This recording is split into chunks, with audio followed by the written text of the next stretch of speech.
할렐루야. 삶의 자리에서 감사함으로 하나님께 예배드리는 모든 믿음의 심령이 우리와 함께 하시는 성령 하나님의 은총이 충만하기를 축복합니다.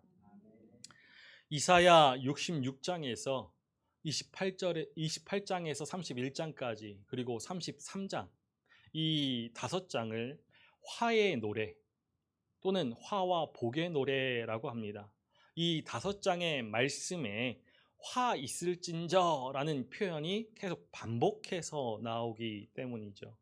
오늘 우리가 보는 이사야 29장은 예루살렘의 환난과 회복에 대해서 증거하고 있습니다. 오늘 말씀의 시대적인 배경은 주전 8세기 아수르가 중근동의 세계의 그런 패권을 쥐고 있을 때입니다. 아하스에 이어서 왕위에 오른 히스기야는 아수르에 굴복하지 않고 제국의 굴레를 벗어나고자 노력하였습니다. 아하스는 아수르에 대항하였던 북이스라엘이 남유다를 침공하니까 아수르에 도움을 요청했습니다. 아수르의 신하를 자처하면서 성전과 왕궁의 모든 창고에 있는 금과 은을 모두 거두어서 조공을 바치기까지 하였죠. 그러나 히스기야는 아하스 때 더러워진 그 성전과 기물들을 정화하면서 아수르의 그늘에서 벗어나고자 했습니다. 히스기야가 정치적인 어려움을 해결하기 위한 방법으로 제시하였던 것이 애굽을 바라보는 것이었습니다. 히스기야는 아수르의 그늘에서 벗어나고자 또 다른 제국인 애굽의 힘을 빌리고자 했던 것이죠.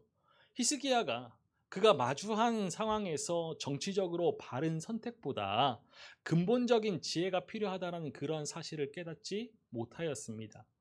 그가 내린 정치적인 판단에는 하나님의 선하신 뜻이 담겨 있지 않았던 것이죠.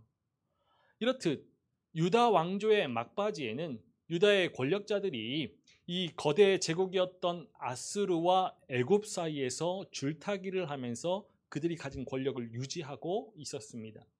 유다의 권력자들은 하나님의 말씀을 따라서 어려운 백성들의 삶을 살피고 일으키며 위기를 극복하는 것이 아니라 힘센 제국과의 동맹관계를 통하여서 위기를 모면하고자 하였죠.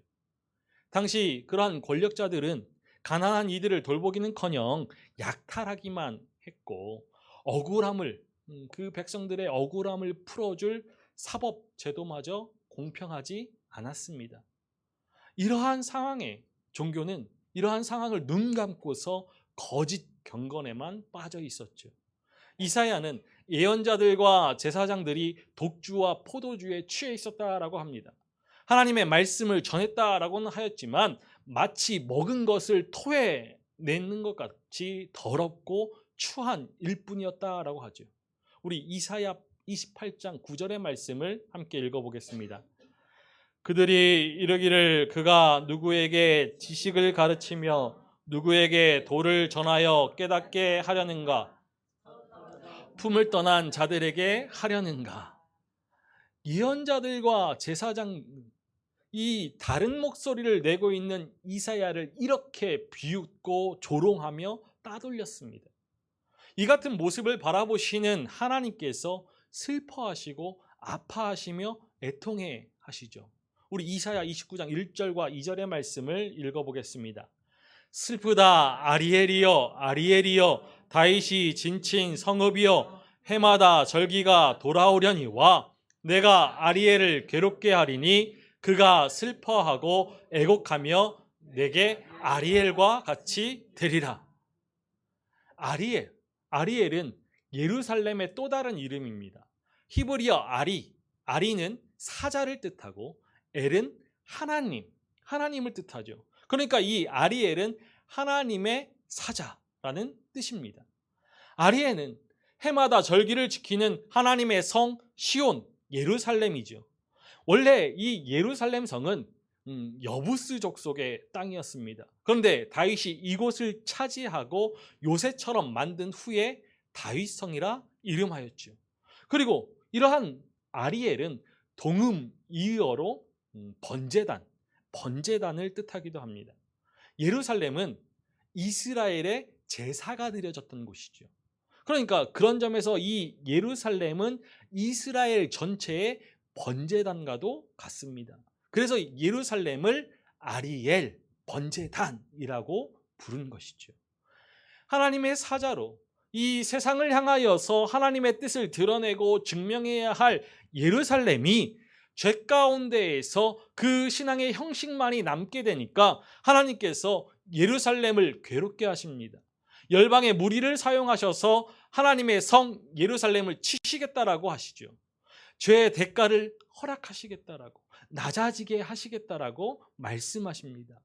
번제단 바닥이, 아리엘이 이 제사를 드림으로 피가 흐르고 불에 타오르듯이 이 이스라엘이 하나님의 심판 중에 다윗 시대의 그 영화를 잃어버리고서 불타오르게 될 것을 슬퍼하시며 아파하시고 애통하시는 가운데 말씀하고 계신 것이죠. 하나님께서 이스라엘의 번제단 이 아리엘을 무너뜨리시고 대적의 무리를 티끌같이 흩어버리시는 이유, 그 이유가 무엇일까? 하나님께서 그의 백성을 치시고 징계를 허락하시며 그 대적을 심판하시는 이유가 무엇일까? 우리 이사야 29장 13절의 말씀을 함께 읽어보겠습니다. 주께서 이르시되 이 백성이 입으로는 나를 가까이하며 입술로는 나를 공경하나 그들의 마음은 내게서 멀리 떠났나니 그들이 나를 경외함은 사람의 계명으로 가르침을 받았을 뿐이라. 하나님께서 슬퍼하시는 이유, 그것은 백성의 마음, 그 중심이 하나님을 떠났기 때문이죠. 예루살렘이 하나님의 심판을 받는 이유, 그것은 백성들이 보여준 이중적인 신앙 때문입니다. 역사 속에서 이스라엘 백성들이 하나님을 저버린 적 단 한 번도 없습니다. 이스라엘이 포로 생활을 했을 때를 제외하고는 그 백성들은 하나님을 향한 제사를 항상 드렸고 절기를 철저하게 지켰죠. 유월절, 칠칠절, 초막절에 이러한 절기를 거르지 않고 잘 지켰습니다. 안식일도 철저하게 지켰고 성전에서 제사를 드리는 일에도 소홀함이 없었습니다. 그러나 제사를 드리면서도 그 마음 중심을 드리지 못한 채 제사라는 형식에만 매여 있었고 오직 하나님만을 섬긴 것이 아니라 우상과 함께 섬겼습니다. 입으로는 하나님을 영화롭게 하고 입술로는 하나님을 공경한다라고 하면서 그 마음은 하나님을 떠났으면서도 사람의 계명으로 가르침을 받아서 하나님을 경외한다라고 스스로 속이고 있었지요. 하나님을 경외한다라는 것, 그것은 관습으로 내려왔던 그 말을 듣고서 그저 흉내 낼 뿐이었습니다. 우리 이사야 29장 15절과 16절의 말씀을 함께 읽어보겠습니다. 자기의 계획을 여호와께 깊이 숨기려 하는 자들은 화 있을진저 그들의 일을 어두운 데에서 행하며 이르기를 누가 우리를 보랴 누가 우리를 알랴 하니 패역함이 심하도다. 토기장이를 어찌 진흙같이 여기겠느냐? 지음을 받은 물건이 어찌 자기를 지은 이에 대하여 이르기를 그가 나를 짓지 아니하였다 하겠으며 빚음을 받은 물건이 자기를 빚은 이에게 대하여 이르기를 그가 총명이 없다 하겠느냐? 누가 우리를 보랴? 누가 우리를 알랴? 하나님의 선민으로 자부심이 강한 백성들이었지만 실상 그 삶의 현실 속에서 하나님께서 총명이 없다, 하나님께서 아무것도 모르신다 하지요. 해마다 절기마다 제사를 드리면서 제물을 드리면서도 지음받은 그 예루살렘 백성들의 그 마음 속에 하나님께서 나를 짓지 아니하였다라고 합니다.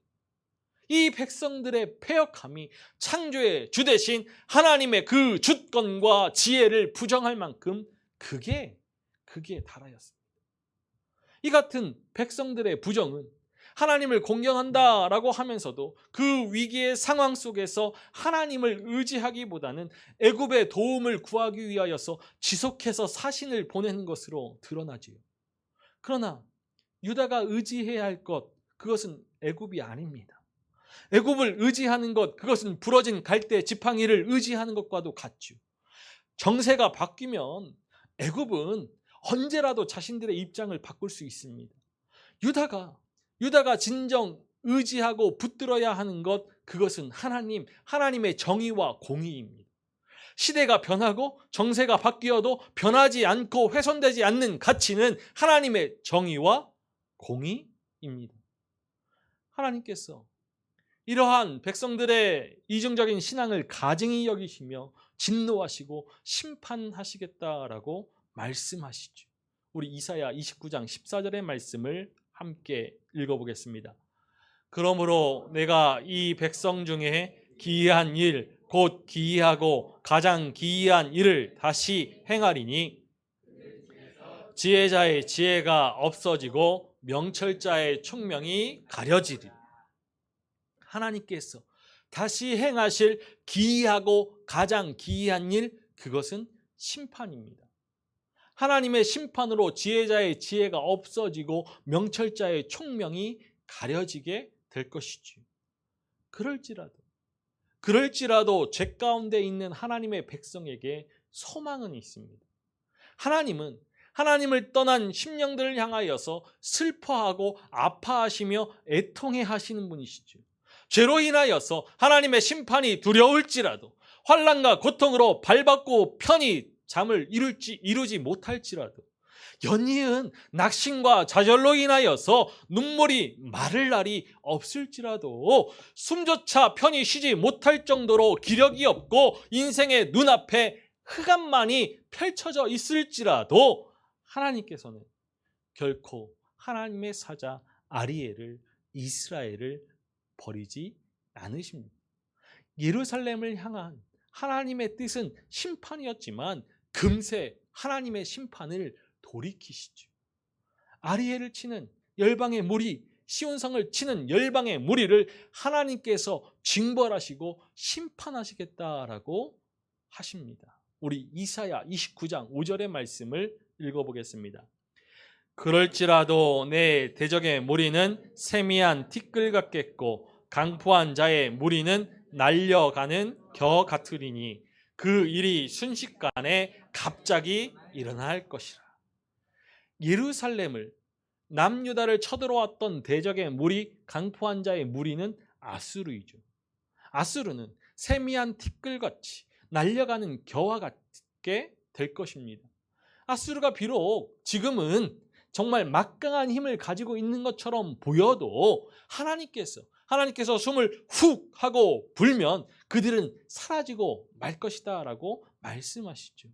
그 일이 순식간에 갑자기 일어난다는 것, 그것은 그들이 예상하지 못하는 때에 일어난다는 것입니다. 하나님의 역사는 눈에 보이지 않는 것처럼 보여도 오늘도 끊임없이 펼쳐지고 있죠. 그것을 바라보는 것이 믿음입니다. 그럴지라도 하나님께서 새로운 날을 허락해 주시지요. 하나님 앞에 그 마음을 가까이 하는 자, 사람의 가르침을 내려놓고서 하나님의 말씀을 의지하고 나아오는 자들에게 새 날을 주시겠다라고 말씀하십니다. 우리 이사야 29장 18절의 말씀을 다시 한번 읽어보겠습니다.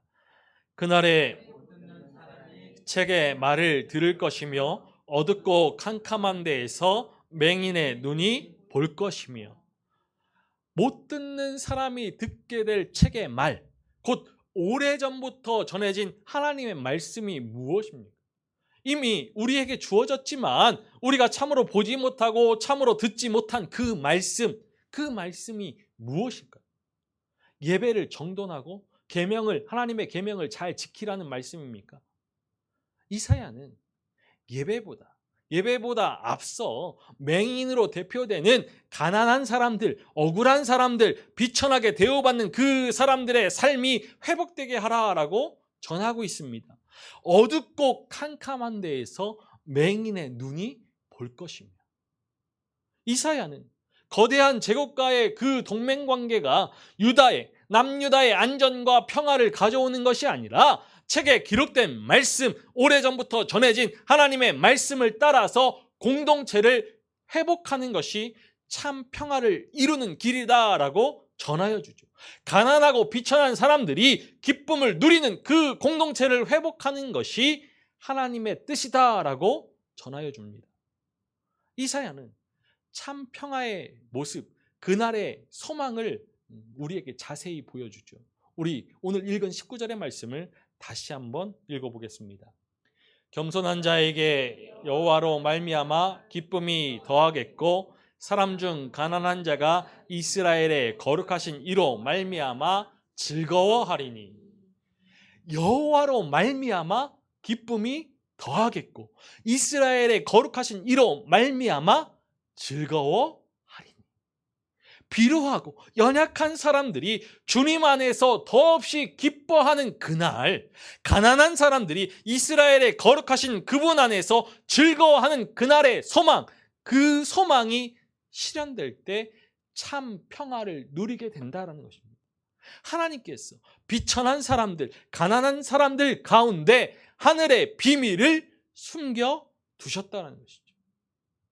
마음을 다하여서 하나님을 찾고 하나님의 말씀을 들으며 하늘의 비밀이 숨겨진 그 이웃과 형제들의 삶을 회복시킬 때 하나님께서는 구원의 확실한 약속을 주십니다. 우리 긴 말씀인데요. 22절에서 24절의 말씀을 함께 읽어보겠습니다. 그러므로 아브라함을 구속하신 여호와께서 야곱 족속에 대하여 이같이 말씀하시되 야곱이 이제는 부끄러워하지 아니하겠고 그의 얼굴이 이제는 창백해지지 아니할 것이며 그의 자손은 내 손이 그 가운데에서 행한 것을 볼 때에 거룩하다 하며 이스라엘의 하나님을 경외할 것이며 마음이 혼미하던 자들도 청명하게 되며 원망하던 자들도 교훈을 받으리라 하셨느니라. 하나님께서 아브라함을 부르셔서 복의 근원이 되게 하셨고 다른 사람을 속이는 그 인생을 살았던 야곱을 믿음의 조상으로 세우셨습니다. 하나님께서 행하신 일들을 바라볼 때 하나님의 이름을 거룩하다 찬양하며 하나님을 경외하게 될 것이지요.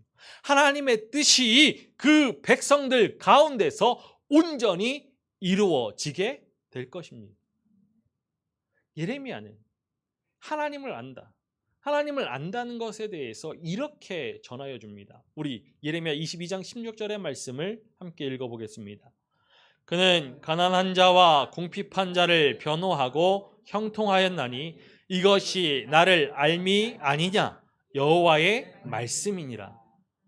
가난한 자, 궁핍한 자, 사회에서 천대받고 소외당하는 사람들, 이 사회적 약자들의 그 사정을 헤아리고 그들의 삶을 변호하는 것, 이것이 하나님을 아는 것이다 라고 하였습니다. 예수님께서도 말씀하셨죠. 우리 마태복음 9장 13절의 말씀을 읽어보겠습니다. 너희는 가서 내가 긍휼을 원하고 제사를 원하지 아니하노라 하신 뜻이 무엇인지 배우라. 나는 의인을 부르러 온 것이 아니요 죄인을 부르러 왔노라 하시니라. 가난한 자, 궁핍한 자, 사회적인 약자들을 외면하는 것을 넘어서서 학대하고 그들의 삶을 냉소하고 조롱하며 혐오하고 위협하는 것, 그것이 결코 믿음의 삶이 아니라는 것이죠. 하나님을 아는 자, 하나님의 사람이 보여야 할 삶의 태도가 아니라는 것입니다. 가난한 사람들, 억울한 사람들, 비천하게 대우받는 그 사람들의 삶을 회복시키는 것이야말로 진정으로 하나님을 경외하는 것이고 하나님의 이름을 거룩하게 하는 것이라고 하나님의 말씀은 오랜 전부터 일관된 목소리로 우리에게 전하여 주고 있습니다. 그러나 입으로는 하나님을 가까이 하고 입술로는 하나님을 영화롭게 하는 사람들이 많지만 마음으로 하나님을 가까이 하는 사람은 많지 않습니다. 하나님을 경외한다라고 말하는 사람들은 많지만 믿음을 살아내는 그 삶으로 이웃의 삶을 돌보고 사랑하며 그들의 삶을 일으켜 세움으로 하나님을 경외하는 사람은 많지 않죠. 하나님께서는 사람들이 자기 자신만을 위한 삶으로 이웃을 배려하지 않아서 이 세상이 폭력과 부패로 얼룩질 때마다 하나님의 사람들을 보내어서 예언자들을 통하여서 경고의 말씀을 전하셨습니다. 그들에게 하나님의 준엄한 심판이 임할 것이다 라고 말씀하시죠. 우리는 하나님의 심판을 기억하면서 암흑의 시대를 분별해야 합니다. 입으로는 하나님을 가까이 하면서 입술로는 하나님을 공경하지만 마음은 하나님에게서 멀리 떠나가는 이 시대 속에서 구원의 소망으로 버티고 버텨야죠. 가장 기이한 일을 행하실 하나님, 심판의 하나님을 기억하면서 이 암흑의 시대를 이겨 나가는 자가 지혜자이고 명철자이기 때문입니다. 우리가 살아가는 이 시대를 우리는 흔히 암흑의 시대라고 하지만 실상 우리의 눈이 욕망에 가리워져서 참 빛을 보지 못하는 것인지도 모르겠습니다. 살아있고 활력이 있는 말씀이 선포되어도 우리가 듣고 싶은 말씀이 아니었기 때문에 우리는 듣지 않았고, 일상의 삶에 주어지는 그 은총이 너무도 익숙해져서 감사를 잃었고, 맛을 잃은 소금 돌덩어리처럼 이 세상의 발에, 사람들의 발에 치이고 밟히고 있음에도 깨닫지 못하고 수치를 느끼지 못하였습니다. 겉으로 보기에 쉽게 판별이 되어지지 않을 수 있죠. 우리 자신은 그렇지 않다라고 자신할 수도 있습니다. 신앙의 연수도 오래되었고 교회 안에서 직분도 있습니다. 주일마다 예배도 열심히 드리고 찬양을 드리는 중에 은혜를 받으며 기도도 잘합니다. 신앙의 열심도 있고 모든 것이 잘 갖춘 듯이 보이죠. 그러나 중요한 것이 빠져 있습니다. 마음이 하나님에게서 멀리 떠났습니다. 하나님보다 다른 것을 더욱 사랑합니다. 그러나 분명 오늘 말씀에서 전하여주고 있듯이 하나님께서 가장 싫어하시는 것 중에 하나가 이중적인 신앙입니다. 우리도 모르는 사이에 형식만 남아있는 성도, 신앙인이 아닌 종교인이 될 수 있습니다. 모든 것을 알고 있다 자신하여서 말씀에 귀 기울이지 않을 때 우리도 모르게 마음이 식어집니다. 하나님을 마음의 중심에 모시고 삶의 모든 순간에 친밀하게 교제하지 않으면 사람의 계명으로 가르침을 받았으면서도 하나님을 경외한다라고 스스로 속이게 될 뿐입니다. 한국교회 안에, 아니 우리 안에 형식만 남아있는 종교인이 참으로 많이 있습니다. 십자가 부활의 복음을 영접하고서 하나님의 자녀가 되었음에 감사하였음에도 지혜가 없어지고 총명이 가려져서 어둠 속에 헤매이고 있는 사람들이 많죠. 하나님의 영광을 아는 그 빛 안에 거하지 못하니까 기쁨이 사라지고 감사도 사라지고 감격이 사그라든 채 뜨겁지도 차갑지도 않은 그저 그런 미지근한 신앙으로 살아가고 있습니다. 문제는 마음을 하나님께 온전히 드리지 않았기 때문이죠. 마음의 중심에 하나님께서 자리하지 못하시고 그 마음이 하나님으로 충만하지 못하기 때문입니다. 신앙의 기본은 마음을 하나님께 드리는 것입니다. 마음의 중심에 하나님을 모시고서 모든 순간에 하나님과의 친밀한 교제를 이루어야지요. 하나님을 경외하면서 하나님을 향한 사랑으로 그 마음이 충만해야 합니다. 이 하나님을 경외함을 우리 삶 속에 드러낼 수 있는 첩경, 그것은 하나님을 향한 사랑이 우리의 마음 안에서 차고 넘쳐서 이웃을 향한 사랑으로 흘러가는 것입니다. 하나님만을 사랑하고 이웃을 사랑한 것이죠. 하나님만을 사랑하고 이웃을 사랑해요. 이 믿음의 신실한 삶을 살아낼 때 하나님께서 그 뜻을 돌이켜서 구원의 소망을 허락하실 것입니다. 전능하신 하나님께서 하나님의 때에 우리의 수치를 지우실 것이고 우리를 거룩해 하시며 우리를 지혜롭게 하시고 총명하게 하실 것이죠. 하나님께서 우리를 하나님의 사람으로, 하나님의 사자 아리엘로 불러주셨기 때문입니다. 우리가 하늘에 올라갈지라도, 스올에 자리를 펼지라도, 바다 끝에 가서 거주할지라도 하나님은 그 오른손으로 붙드시고 인도하시는 전능하신 하나님이십니다. 그렇기에 하나님의 사람인 우리는 눈앞에 보이는 이 어둠에 안주하여서 타협하고 순응하는 그러한 사람들이 아니라 주의 나를 소망하며 이 세상의 소금과 빛으로 살아가는 사람들이 되어야지요. 이사야가 오늘 말씀을 통하여서 꿈꾸던 그 날을 지금 우리도 간절히 기다립니다. 그 날은 2000여 년 전 이 땅에 육신을 입고서 하늘의 비밀을 알려주신 예수 그리스도를 통하여서 이미 이루어졌습니다. 그리고 그 날은 다시 오시겠다 약속하신 우리 주 예수 그리스도께서 이 땅에 다시 오실 마지막 날에 온전히 이루어질 것이죠. 우리는 그 날을 소망 중에 기다리면서 그리스도 예수께서 보여주신 삶을 기억하고 그 삶을 본받아서 믿음을 살아내야 합니다. 이제 우리는 하나님의 은총의 세계에 눈을 떠야죠. 눈을 제대로 떠서 하늘의 비밀이 숨겨진 자리, 우리의 이웃을 바라보고 그 이웃의 삶 속에 함께 하시는 하나님을 바라보아야 합니다. 그들의 눈물을 보고 그들의 신음소리를 바라보면서 그들의 목소리에 귀를 기울이고 그들과 함께 삶을 나누어야 합니다.